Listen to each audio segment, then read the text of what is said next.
노후 불안 시대 살아남기 위해 시골을 택한 부부의 마지막 이야기.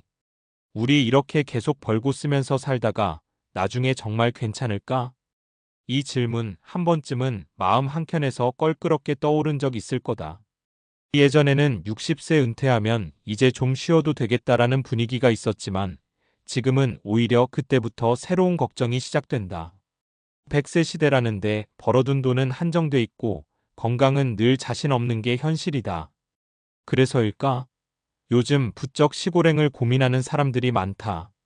단순히 한적한 삶에 대한 동경이 아니라 도시에선 도저히 계산이 안 맞는 노후 생활을 시골에서 다시 설계하려는 현실적 선택 말이다. 오늘은 그 중에서도 제목처럼 노후 불안 시대에 시골로 내려간 한 부부의 마지막 이야기를 토대로 우리는 어떤 방식으로 은퇴를 준비해야 할까? 이를 함께 생각해보는 정보성 에세이를 풀어보려고 한다.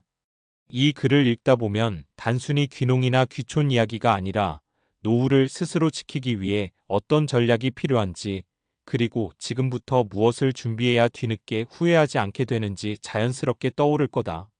1. 도시에선 쉬는 삶이 불가능해진 사람들. 요즘 사람들에게 은퇴 후 뭐 할 거냐고 물어보면 다들 비슷한 얘기를 한다. 돈이 허락하는 만큼만 살죠.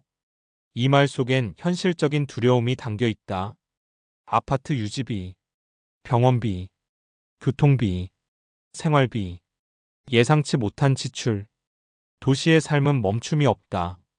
버는 만큼 써야 하고 쓰는 만큼 다시 채워 넣어야 한다. 그러다 보니 많은 중장년층은 이렇게 말한다. 도시에서는 쉬고 싶어도 못 쉬겠어. 그래서 시골행이 단순한 로망이 아니라 생존 전략이 되어버린 것이다. 2.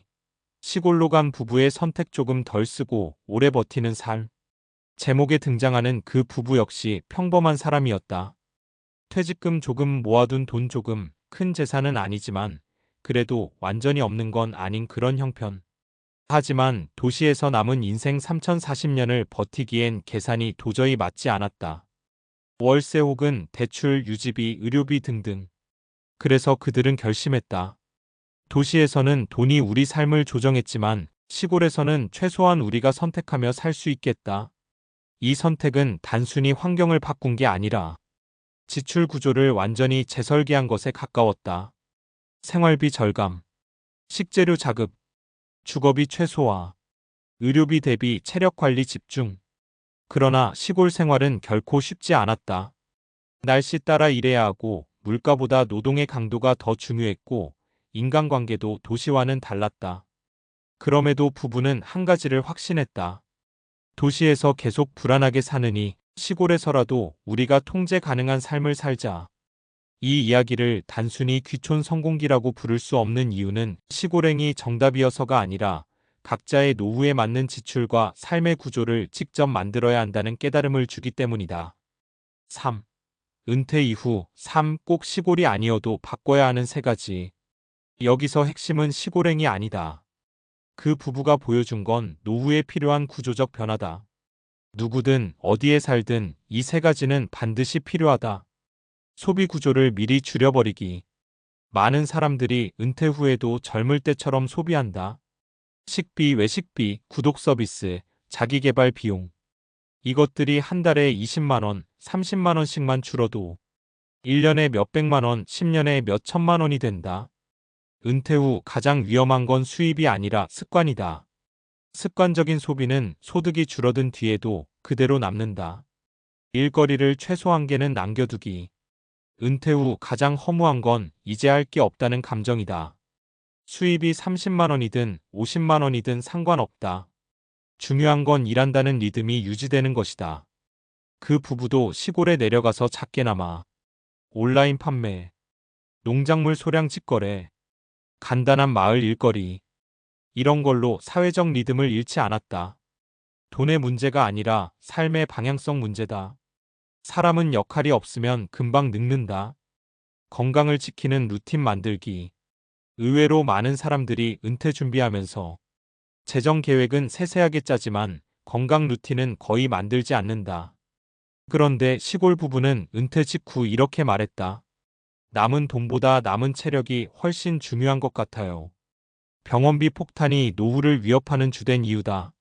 매일 30분 걷기, 근력 운동, 스트레칭 같은 루틴은 돈이 들지 않지만 평생 비용을 낮추는 효과는 엄청 크다. 4. 사례 3가지 은퇴 준비의 현실적 전략들. 사례 1. 도시형 미니멀 생활자 어씨 62세. 어씨는 은퇴 직후 생활비가 줄지 않아 고민하던 중 1년 실험을 했다. 외식주 1회, 구독 서비스 5개 한개, 옷 구매 금지, 불필요한 보험 2개 정리. 이렇게 했더니 한 달 지출이 110만 원 68만 원으로 줄었다. 어씨의 말이 인상적이다. 은퇴 준비는 돈을 버는 게 아니라 돈이 밖으로 새는 구멍을 막는 거더라고요. 사례 2. 반태로 전환한 공방 운영 부부 58세, 60세. 완전 은퇴 대신 부부는 평소 취미였던 목공을 작은 공방으로 전환했다. 월 순이익이 70만 120만 원 정도로 크진 않지만 둘은 이렇게 말했다. 일이 있으니까 말 그대로 멈추지 않고 늦춰지는 삶이 됐어요. 경제적 도움보다 사회적 연결, 규칙적인 생활, 보람. 이 3가지가 정신 건강을 지켜준다. 사례 3. 시골로 내려간 부부의 실제 변화. 앞서 말한 그 부부.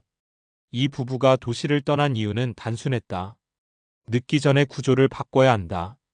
시골에서 그들은 먹거리 자급 비용 40% 감소, 난방비 주거비 절감, 마을 일거리로 월 3,040만 원 보조, 건강 루틴 강화. 이렇게 하며 돈을 적게 벌어도 오래 버틸 수 있는 구조로 변했다. 결국 그 부부가 말하는 마지막 교훈은 이거였다. 노후에는 돈이 아니라 구조가 사람을 살려요. 구조만 바꿔놓으면 불안은 절반으로 줄어들어요. 5. 우리의 은퇴를 다시 설계해야 할 이유. 지금의 노후 문제는 개인의 탓이 아니다. 시대가 바뀌었고, 돈의 흐름이 바뀌었고, 수명이 너무 길어졌다. 그렇다면 남은 선택지는 하나다. 우리의 구조를 먼저 바꿔야 한다. 소비 습관을 바꾸고, 일거리를 남겨두고, 체력을 지키고, 지출 구조를 재편하고, 살아갈 환경을 선택하는 것. 이것이 곧 은퇴 준비다. 연금을 얼마나 받는지가 아니라 그 돈에 맞는 삶의 형태를 어떻게 만들지가 핵심이다. 마무리하며 시골로 떠난 그 부부의 선택이 정답이라는 이야기를 하려는 건 아니다. 그들이 보여준 건 단 하나, 노후를 스스로 설계하지 않으면 누구도 대신해주지 않는다는 사실이다. 우리는 모두 언젠가 은퇴한다. 그리고 그 시점이 가까울수록 두려움도 커진다. 하지만 지금 조금이라도 구조를 바꾸기 시작한다면 그 불안은 분명 줄어든다. 이 글이 당신의 은퇴 이후 삶을 다시 생각해보는 작은 계기가 되었으면 한다.